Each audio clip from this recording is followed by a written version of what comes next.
avec celle qui nous raconte des histoires dont elle seule connaît le début, le milieu, la fin. C'est mieux quand on raconte une histoire. Oui, mais parce qu'on peut dire, elle connaît la fin des histoires, mais elle connaît aussi le milieu. C'est mieux, c'est mieux. Et oui, parce que c'est Clémentine Portier-Kaltenbach. Attention, Clémentine, je vais donner d'abord le thème de votre chronique du jour. Nous prenons la direction de la Russie à la rencontre de Pouchkine. Pouchkine était un immense écrivain, un poète, mais il était un peu jaloux. Ah oui, ça c'est le moins qu'on puisse dire. Et alors surtout qu'il a épousé une femme qui était vraiment plus jeune que lui et extrêmement ravissante.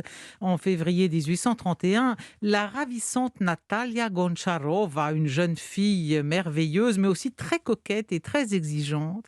Et pour satisfaire son train de vie et celui des 4 enfants qu'ils vont avoir ensemble, Pouchkine va passer son temps à courir après l'argent.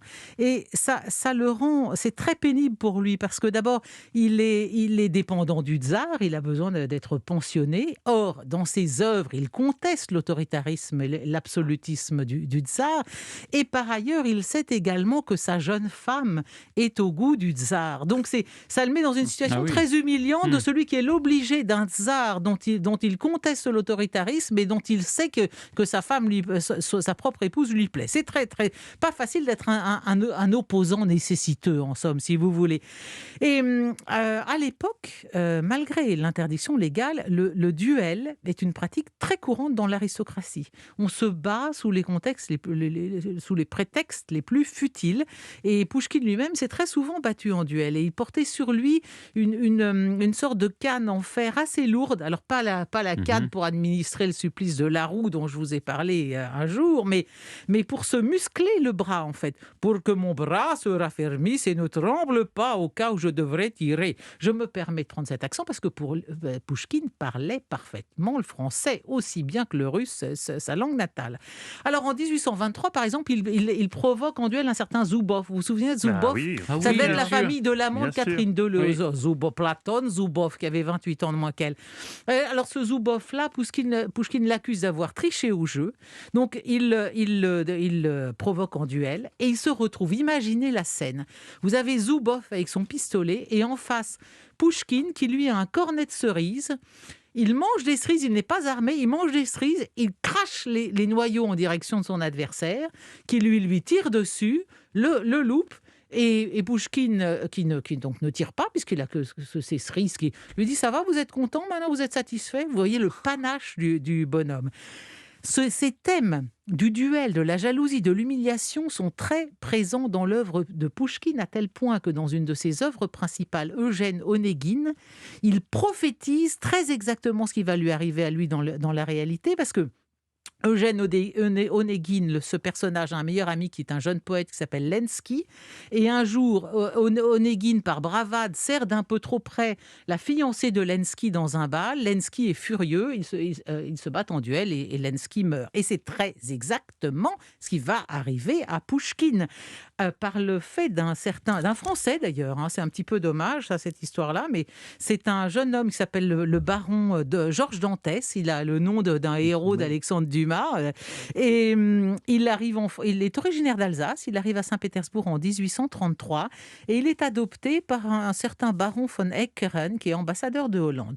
C'est ce jeune homme, il est dans l'escadron des cavaliers gardes du tsar, un grand blond élégant qui adore les jeunes femmes et qui aime aussi vraiment être dans la provocation et séduire les femmes mariées. Ça l'excite, ça lui plaît. Alors, il va commencer à faire une cour ardente à la femme de Pouchkine. Il multiplie les rencontres, il l'emmène à la promenade, au théâtre, au bal. Et pourquoi elle accepte ? Mais elle accepte parce qu'il est grand et qu'il est blond. Elle accepte parce qu'elle rend son mari jaloux, parce que c'est une jeune femme jolie, un peu futile, qui aime bien qu'on la courtise. Et je pense qu'elle ne prend pas la mesure de l'état de jalousie épouvantable dans lequel est plongé son mari.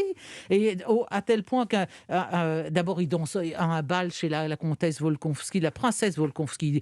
Ils dansent ensemble, il la serre de près. Pouchkine est dévoré par la jalousie.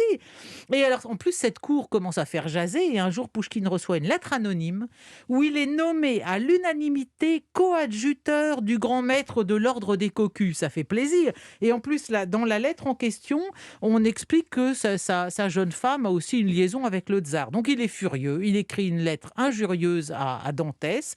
Et le duel est inévitable. On essaie de l'éviter. Le père adoptif de Dantès lui dit, écoute, épouse la sœur de ta Goncharova. Elle a une sœur qui n'est pas mariée. Donc ça va se faire. Le mariage se fait. Mais il se marie avec cette jeune femme et il continue à draguer l'autre, si vous voulez. Donc pour Pouchkine, c'est insupportable. Et ça va finir sur le pré, le 27 janvier 1837. Chute de lunettes. Chute de lunettes. Alors, le 27 janvier 1837, Pouchkine sort dans la rue, il rencontre le premier de ses copains venu, un certain Danzas. Il lui dit, va m'acheter des pistolets. Il lui donne rendez-vous à la confiserie Wulf sur la perspective Nevski. Aujourd'hui, c'est là où se trouve le café Pouchkine. Donc si un jour vous allez à Saint-Pétersbourg, devant le café Pouchkine, c'est là que Pouchkine récupère les pistolets pour aller se battre avec Dantès. Dantès tire le premier. Il blesse Pouchkine à la cuisse. Pouchkine réplique, il touche Dantès au bras. Second coup, Pouchkine est touché en plein ventre. Il s'effondre, le visage sur le sol et la neige aussitôt imbibée de son sang, parce que ça se passe en janvier, donc il y a de la neige à Saint-Pétersbourg. Son agonie va durer 2 jours d'affreuses souffrances où il sera d'un courage, d'une fermeté extraordinaire. Il n'avait que 37 ans et il était au sommet de son talent. Et figurez-vous que par un curieux fait du hasard, les 2 pistolets qui lui ont servi à ce duel sont aujourd'hui, vous les avez vus, évidemment Stéphane, bien sûr, vous les avez vus, ils sont à Amboise, ils sont la propriété de la ville d'Amboise, et c'est quand même très bouleversant de se dire... Parce que c'était un Français qui les avait prêtés à ce fameux Danzas, donc ils sont revenus en France, ils sont passés dans une vente aux enchères, donc voilà, ils sont maintenant la propriété de la ville d'Amboise, vous pouvez aller les voir là-bas. Et voilà. Mais ce qu'il y a, c'est que l'histoire a retenu le nom de Pouchkine et pas celui de M. Dantès. Dantès a été retenu comme le comte de Monte Cristo dans une autre affaire. Mais en tout cas, le plus grand poète russe qui nous dit Troya aima la vie avec fureur et avec imprudence, eh bien, il est mort de la main d'un Français avec des pistolets qui sont maintenant à Amboise. Fin du plus grand des poètes russes. Tout ça à cause d'un duel. Merci Clémentine.